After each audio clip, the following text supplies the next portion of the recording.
What? Hear. Listen. We have heard of the thriving of the throne of Denmark, how the folk kings flourished in former days, how those royal aethelings earned that glory. Was it not shield Sheving that shook the halls, took mead benches, taught encroaching foes to fear him? Who, found in childhood, lacked clothing, yet he lived and prospered, grew in strength and stature under the heavens. That was Gold Kuning. He was a good king. A boy child was afterwards born to Shield, a young child in Hallyard, a hope for the people sent them by God. The life-bestowing wielder of glory granted them this blessing, and through the northern lands his name sprang widely. For in youth an atheling should so use his virtue, that in old age, when enemies gather, established friends should stand by him and serve him gladly. It is by glorious action that a man comes by honour in any people. At the hour shaped for him, Shield departed. The hero crossed into the keeping of his lord. A boat with a ring neck rode in the haven. Icy, out-eager the aetheling's vessel, and there they laid out their lord and master, giver of wound gold, in the waist of the ship, in majesty by the mast. A mound of treasures from far countries was fetched aboard her, and it is said that no boat was ever more bravely fitted out with the weapons of a warrior, war accoutrements, swords and body armour. High overhead they hoisted and fixed a gold signum, gave him to the flood, let the seas take him. Men under heaven-shifting skies, though skilled in counsel, cannot say surely where that freight was washed. Then, for a long space, there lodged in the stronghold 3 generations, ending with King Hrothgar, the son of Healfdene. And to this Hrothgar was granted glory in battle, mastery of the field, so friends and kinsmen gladly obeyed him, and his band grew to a great company. Now it came into his mind that he would command the construction of a huge mead hall, a house greater than men on earth ever had heard of, and share the gifts God had bestowed on him upon its floor with folk, young and old. Far and wide, as I heard it, the work was given out in many a tribe over Middle-earth for the making of the mead hall, and as men reckon, the day of readiness dawned very soon for that best of houses. He named it Heorot, Hall of the Stag. He made good his boast, gave out rings and armbands at the banquet. Boldly the hall reared its arched gables. The time was not yet when the blood feud should bring out again sword hatred in sworn kindred. It was with pain that a powerful spirit dwelling in darkness endured that time. Hearing daily the hall filled with loud amusement, there was music of the harp, sweet minstrel singing, perfect in telling of the remote first making of the race of man. The minstrel told how long ago the Lord formed earth. A plain, bright to look on, locked in ocean. Exalting the Lord established the sun and moon as lamps to illumine the land dwellers, loaded the acres of the world with the jewel work of branch and leaf, bringing there to life each kind of creature that creeps and moves. So, the company of men led a careless life. All was well with them till this one spirit held in his mind his malice began. Grendel, the fiend's name, grim, infamous, wasteland stalker, master of the moors and the fen fortress. This unhappy being had long lived in the land of the monsters since the Creator cast them out as kindred of Cain. Far from mankind God drove out Cain for his deed of shame, and from him came down all kinds of misbegotten kobolds and gogmagogs, lemures and zombies, and the brood of titans that battled with God ages long. He gave them their reward. With the coming of night came Grendel also. He found in Heorot the nobles after carousing slept after supper, far from the sorrows and miseries of men. Mad with rage, he struck quickly this creature of evil, grim and greedy, savage and unsparing, grasped 30 warriors, and away he was homeward, glut-lusty with booty, laden with the slain. When the day broke, and with the dawn's light, Grendel's outrage was openly to be seen. Then weeping arose where feasting had been, loud mourning crying. Lord Hrothgar sat silent then. The strong man mourned glorious king. He wept for his thanes as they saw the footprints of the terrible foe, that cursed fiend. Nor did he let them rest, but the next night again brought new horrors, murder, manslaughter and outrage, and shrank not from it. It was not remarkable then if men looked for sleeping quarters quieter, less central, among the outer buildings. Now openly shown, the new Hall-Thane's hatred was manifest and unmistakable. Each survivor then kept at a safer distance. So, Grendel became ruler. Empty then stood that best of houses, and for no brief space. For 12 long winters torment sat on the Lord of the Shieldings. Songs were sung how Grendel warred on Hrothgar, the wrongs he did him, how abominable he watched and waited for them, walked night long the misty moorlands. And what man's knowledge can map the gliding ground of demon and damned? The council lords sat daily to devise some plan what might be best against these terror raids, promising sometimes on the altars of their idols unholy sacrifices if the slayer of souls would bring some relief to the suffering people. Hell possessed their hearts and mind.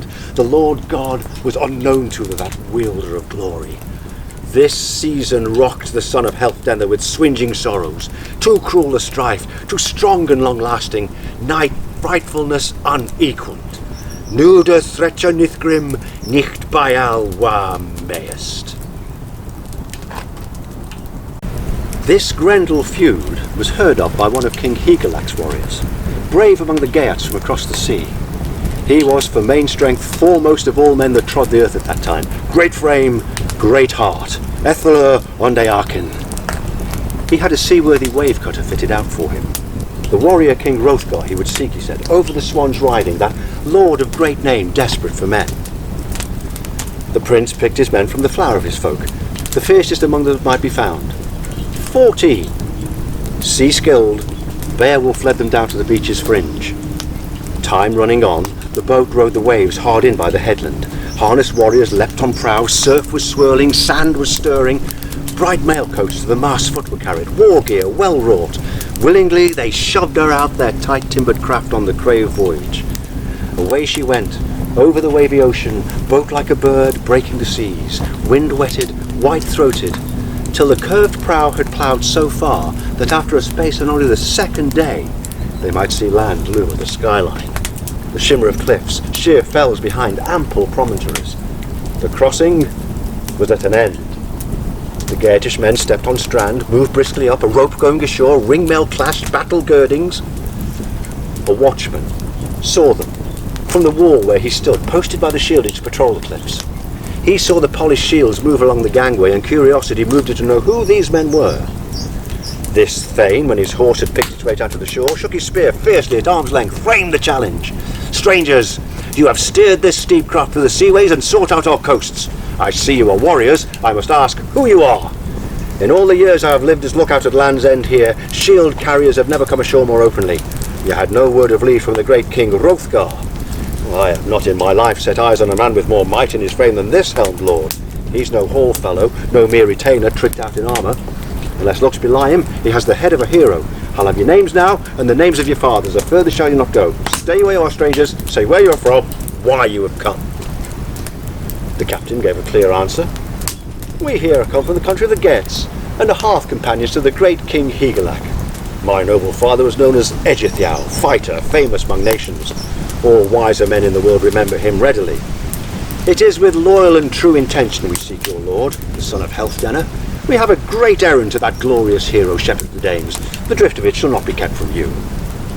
Word has it in my country, Gaetland, that among you shielding some strange enemy, some obscure assailant in the opaque night times make spectacles of spoil and slaughter in hideous view. To Hrothgar, I would open-heartedly unfold a plan how that old commander may overcome his foe, if indeed in easing his effort to slacken these besetting sorrows.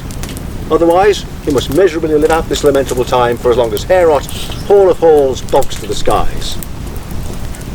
The mounted coastguard made reply, I accept what I am told.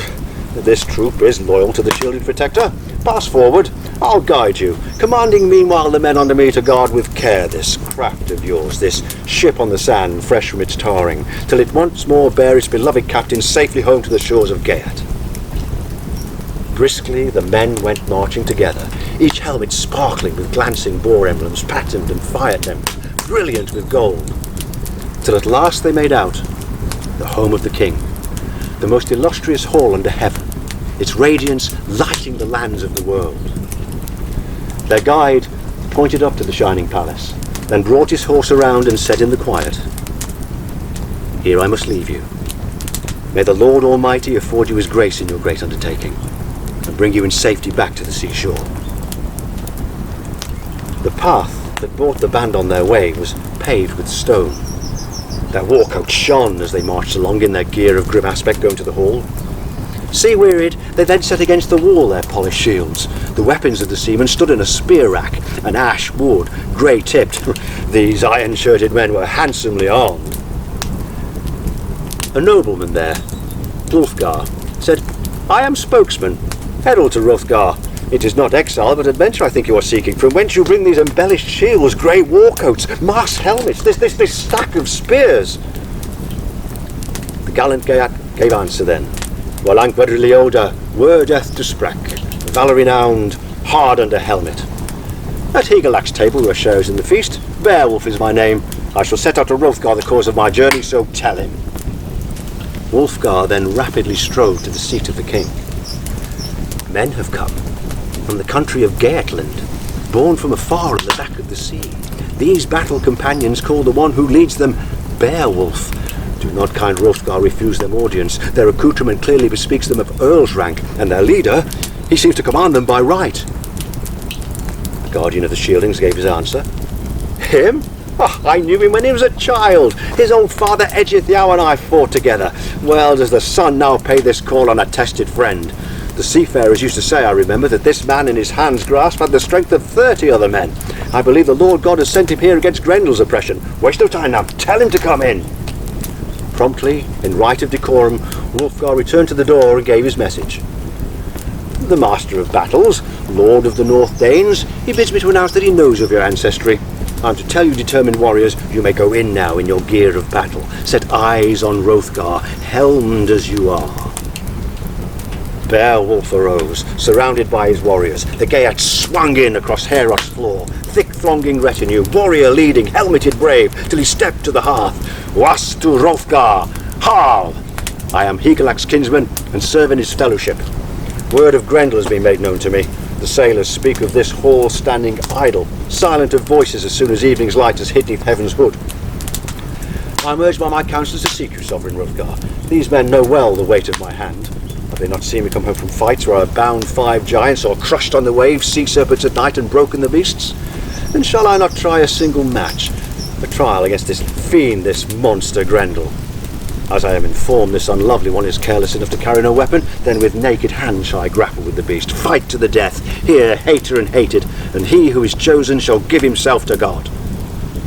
But if the fight should take me, I ask you send King Higelac this best of battle shirts that my breast now wears. It is the queen of warcoats, from the forge of Wayland. Fate, word, fate shall take its course. Gaeth the word, swar yo shall." A bench was then cleared for the company of Geats there in the beer hall, for the whole band together. Prompt in his office, the man who held the mead horn poured out its sweetness.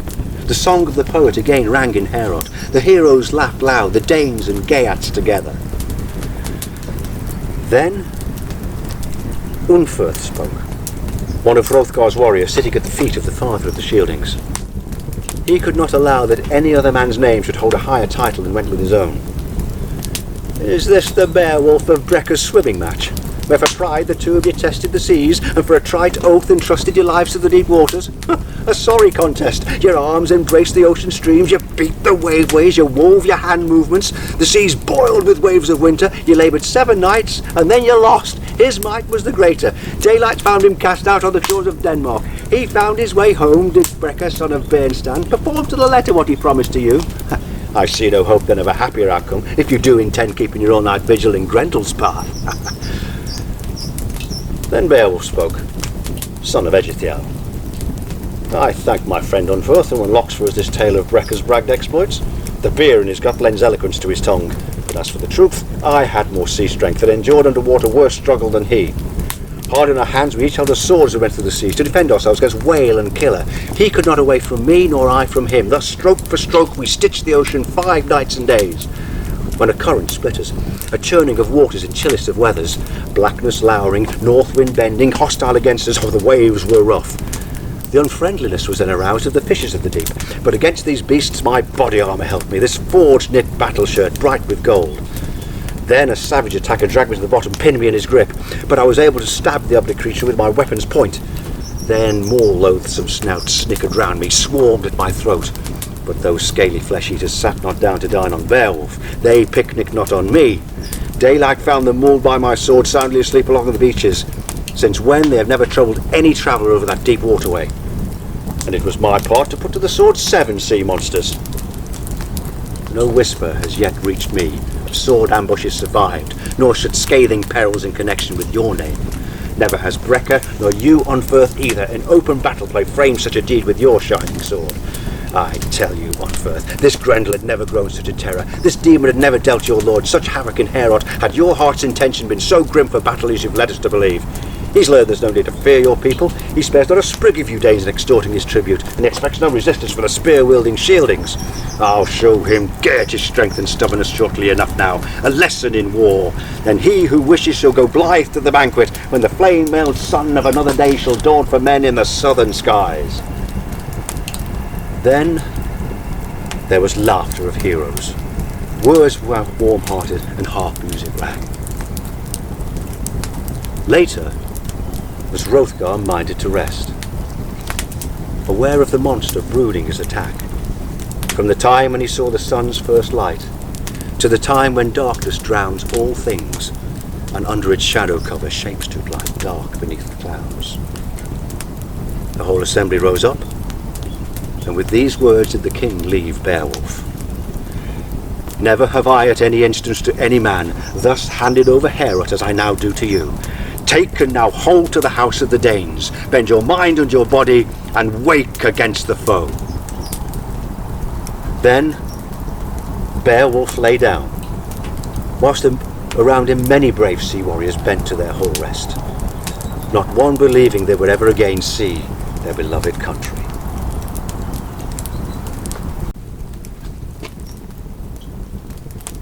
Come on, wandering night, Screathen shadow ganger. Gliding through the shadows came the walker in the night. The warriors slept, all except one, and this man kept an unblinking watch. He waited, pent heart swelling with anger against his foe. From off the moorlands misting fells came Grendel stalking, that come off moor under mistily oathum Grendel gongen. He moved through the dark, saw with perfect clearness the gold-panelled hall, mead drinking place of men. The door gave way at a touch of his hands. Rage inflamed, wreckage bent, he tore the hall's jaws, hastening onwards, angrily advancing. From his eyes shot a light in unlovely form of fire. He saw in the hall the host of young warriors, and in his heart exulted horrible monster, all his hopes swelling to a gluttonous meal. He meant to divide, monstrous in frightfulness, the life from each body that lay in that place. As a first step, he set his hands on a sleeping soldier, savagely tore him, gnashed at his bone joints, bolted huge gobbets, sucked at his veins, and had soon eaten all of the man to his fingers and feet. Then he moved forward, reached out for our warrior Beowulf, stretched out for him with his spite-filled fist. But the faster man forestalling rose up on his arm and quickly gripped the sickening hand. The upholder of evils immediately knew he had not met on Middle-earth's acres with any other man of a harder hand grasp. He strained to be off. He ailed for his darkness and his den beneath the mere. But Hygela's kinsman recalled his evening's utterance and tightened his hold till fingers burst. The monster strained back. The man moved closer. The monster's desire was for darkness between them, to get out and run for his fen-bordered lair. It was an ill journey that persecutor had of it when he made for Heorot. It was indeed wonderful that the wine supper hall withstood the wrestling pair, that the world's great palace fell not to the ground. But it was girt firmly both inside and out with iron braces of skilled manufacture. Fear entered the Danes as they heard through the side wall the grisly plaint of the enemy of God, the sobs of the damned one bewailing his pain. The Geats leapt up to defend their grand prince, but they were ignorant then that no sword on earth, not the truest of steel, could harm their assailant, for every sword edge and weapon of victory had been blunted by wizardry. It was then that this monster, moved in spite against our race, found in the end that flesh and bone were to fail him. For Hygelac, great kinsman, stout-hearted warrior, had him fast by the hand, and hateful to each was the breath of the other. A rip in the giant flesh frame showed then. Shoulder muscles sprang apart, a snapping of tendons, bone locks burst. The arm of the demon was severed from his side, and Grendel flew, death-sick, to his joyless den, where he knew that the end of his life was in sight. Beowulf had cleansed Heorot, saved the hall from persecution. As a signal to all, he hung the hand, the arm and torn off shoulder, the whole limb, Grendel's entire grip beneath the soaring roof. What a banquet there then was. Gladness mounted, bench mirth rang, bearers poured wine from wonderful vessels. In the evening, they cleared away the benches, covered the floor with beds and bolsters, the Geats placing by their heads their polished shields, the lindens of battle, always ready for war. What a nation they were! Then they sank into sleep, but it was soon made clear there was a survivor, another soul, grieving, ailing for its loss. In chilling currents, dwelling in dread waters, the monstrous ogress, Grendel's mother. Grendel's mother, now purposed, black-hearted, on a wrath-bearing visit of vengeance for her son. She descended on Heorot, and fate swept on its wheel when the mother of Grendel found her way amongst those men. Many a hard sword went its rack among the benches by firm hand lifted, the broad shield raised. She was all eager to be out of the place now she was discovered, and escape with her life. She quickly caught a man, the king's good friend Ashera, clutched him to herself, and was away to the fen. Heorot was in uproar. Grendel's hand had gone with her. Speedily, Beowulf was summoned to the chamber to make his address to the Danish king, and asked of him, had the night been pleasant after call so urgent? Do not talk to me of pleasure. Sorrow has again descended on the house of Denmark, with the death of Ashera, my closest counsellor, keeper of my thoughts. Our sole remedy is to turn again to you. Beowulf spoke, son of Ejithiel. Bear your grief, wise one. We will rapidly find where this Grendel's mother has gone. The hero and the monarch rode out shining together, and a troop of shield-bearers marched at their sides. The trace of her going, the track she had made across the fog-bound moor, was clearly to be seen, the way she had carried the lifeless body flailing of the man that meant most to the great king. Reconnoitring ahead, Beowulf saw some ash trees hung above a hoary rock, beneath which the water was turbid with blood, with warm upwellings. And there they found, boiling with crimson, the head of Ashera next to the cliff. Then the war horn sang an eager battle cry, and Beowulf put on, anxious for his life, his mail shirt bulwark to his bone-framed chest, a silver helmet to strike down through swirl of water, and the sword, which Hrothgar's spokesman Unferth, yes, the taunter of the swimming match, had given to him in this his hour of trial. Its name, Brunting, poison twig pattern, its blade never failing the hero whose hand took it up. Then Beowulf dived into the mere, and the surging water closed around him. He swam until noon before reaching the lake floor. The grim and greedy guardian of the flood, keeping her hungry 100-season watch, discovered at once that one from above, a human, had sounded the home of the monsters. She felt for the man, and quickly fastened upon him her terrible hooks. But his mail shirt so ringed him she could not drive her fierce fingers through the mesh of that harness masking his limbs. While she drew him down, pinioned to her lair, he could not draw his sword, for throngs of ripping tusked sea beasts attacked. Suddenly, there was no water. They were in a vaulting chamber, saw a gleam and flashing, a bright fire blazing clear. It was then that he saw the size of this sea-demon woman. He quickly dashed out Gudrunting with such strength and violence that the ring-banded sword screamed out loud on her head. But the glittering metal refused to bite or harm her at all. The edge had failed, though before in all conflicts it had carved through the helmet of each chosen man. Resolute again, Beowulf flung his sword to the ground, went for Grendel's mother and seized her by the shoulder, and with mounting anger swung the desperate enemy round till she fell to the ground. She promptly repaid this present of his. Her boy was to be avenged, her only son, drew out a knife, and had not the mail shirt overshredding his back well shielded his life, Ejithiel's son might have ended his venture neath vastness of earth. It was then that he saw amongst the armour on the wall a giant sword from former days. This wonder was so enormous he knew that no other man would be equal to bearing it in battle play. It was giant's forge that had fashioned it so well. The Geat champion, shaking now with war rage, quickly gripped the sword by its glistening hilt, and careless for his life, brandished its circles to bring it down in fury, taking her full and fairly, biting it to the neck. The blade sheared through the backbone. She fell to the ground. The sword was gory, and he was glad at the deed.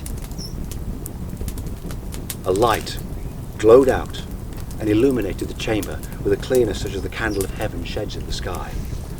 And Beowulf saw where Grendel, wasted from his wounds at the Battle of Heorot, his body gaping open, lay waiting for his death. The hard-swung sword struck. The settlement was made. The blood it had shed made the giant's sword dwindle, melt as the ice when spring's frost's grip unfastens. It was Grendel's mother's hot blood that had melted, burnt it, so venomous the hell fiend that had died in that hole.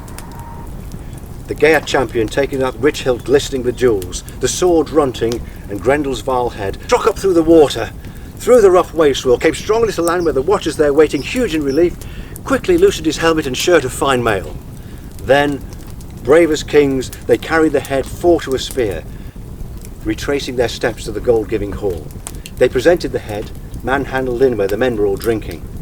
A hideous sight for the thanes and their queen. An awesome thing, they eyed it well. The next day, sunlight shaking out above the shadows, each Geatish atheling was eager to be home. And Beowulf ordered the sword Runting be returned to Umfirth, accounting it formidable in fight, finding its edges true. Ample was his spirit. That was Modig's edge. The company of Geats then boarded their ship to return to the king, the land, the country, the people that they loved so dear. Now it fell out much later, when Hygelac died, and despite the shield shelter his son Heardred was dead, that the broad kingdom fell by this turn into Beowulf's hands. He Yeholder Teller 50 Gwintra, 50 winters he ruled, grew grey in the guardianship of the land, till one began, a horde-guarding dragon to put forth his power in the pitch-black night times. It guarded a gold hoard in a towering stone burial mound. Men knew not its entrance, but one day a slave on the run from a flogging felt his way in. When he saw the dragon there, he was struck with great terror, but even so stole from thence a solid gold cup. The dragon reptile woke, snuffed along the rock, circled in flames to discover the robber. No hint of man, but this meant war pleased him. He rejoiced at the thought of action in battle and waited till evening only with difficulty. His fire, he swore, would requite the lost cup. Night falling, he issued out. He belched glowing flakes. He burnt the bright buildings. The blazing rode skyward, and men were afraid. The flying scourge did not mean to leave one living thing. Before morning's light, he flew back to his chamber. He had lapped the people of the land in fire and trusted now to his barrow strength. His faith misled him. Him sayo hwen galeach.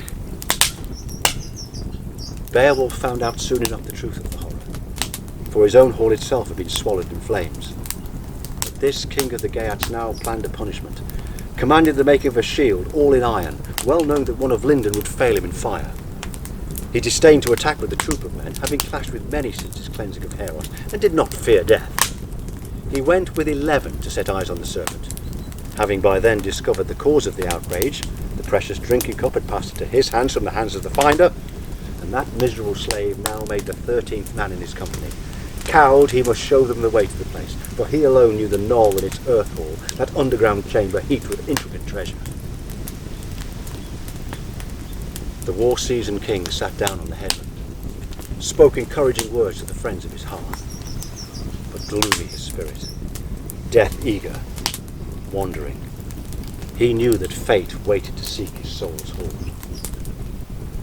Beowulf spoke long, recalling past conflicts, then ended his discourse with open heart boast.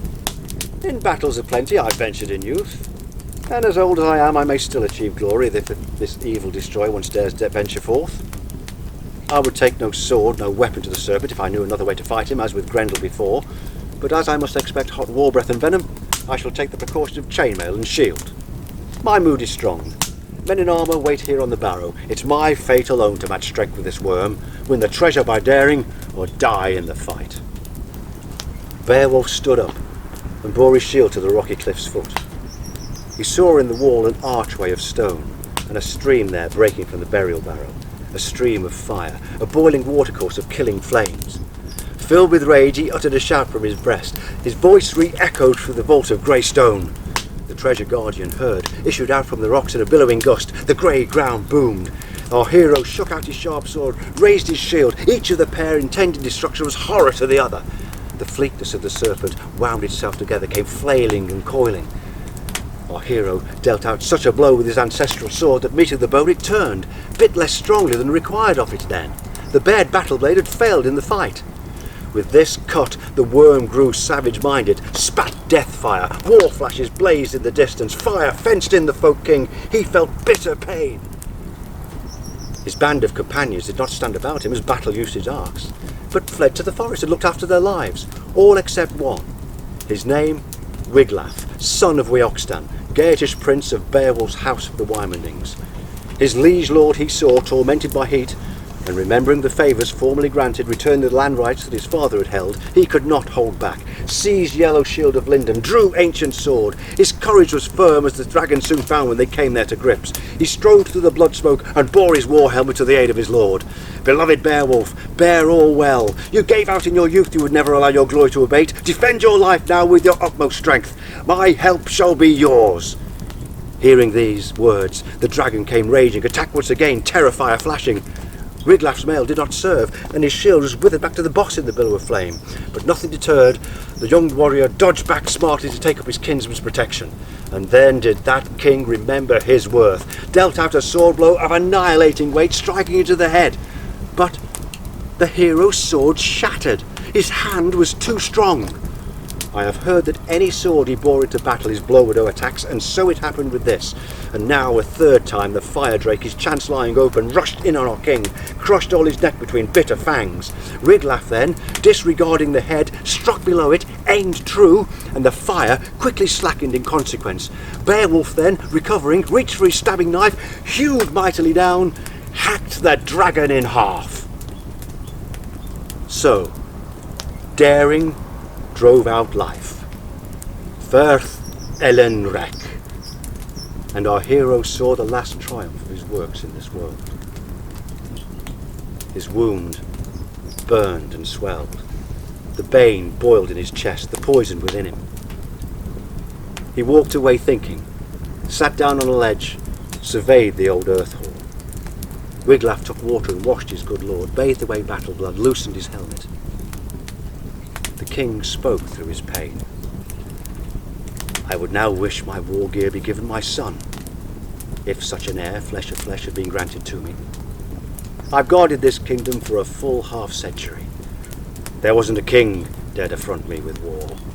I've held my own well, seldom sworn wrongful oaths. In all of these things I may still rejoice. Quickly go, good Wiglaf, make haste, that I may gaze on this hoard, the clear, skilful jewels, so that by this treasury I may be more assuaged, leaving the life and lordship that I have so long held. Straightway the son of Weoxstan obeyed his wounded lord, entered the chamber, was thrilled at the sight of the gold and its glitter littering the ground. He hurried back to Beowulf, eager to return, bearing some of the treasure, came upon his king covered in blood and at his life's end. I thank my God for allowing me to win a treasure such as this for my people. You, good Wiglaf, must look after the people's needs henceforth. No longer may I stay. Bid men build me a tomb on the foreland as a reminder of me to my folk, that shall stand high above Rona's Ness, so that the seafarers will afterwards say, there stands Beowulf's barrow, bending in the distance through the mists upon the sea. He unclasped his golden collar, harness and arm ring, gold-plated helmet, Bear und Brunnen, his crown and coat of mail, bade him use them well. et him broken well. You are our last of the house of the Wynebindings. My people are all gone, and I must them follow. These his last words ere his soul left his breast, mounting to meet with the glory of the righteous. It was soon after this that the 10 battle shirkers, all traitors and weaklings, came out of the woods. They bore their shields ashamedly to where the old man lay, Wiglaf trying to revive him without success. Companions of the guard, your family shall become wanderers without land rights as soon as Aethelings over the world shall hear how you fled.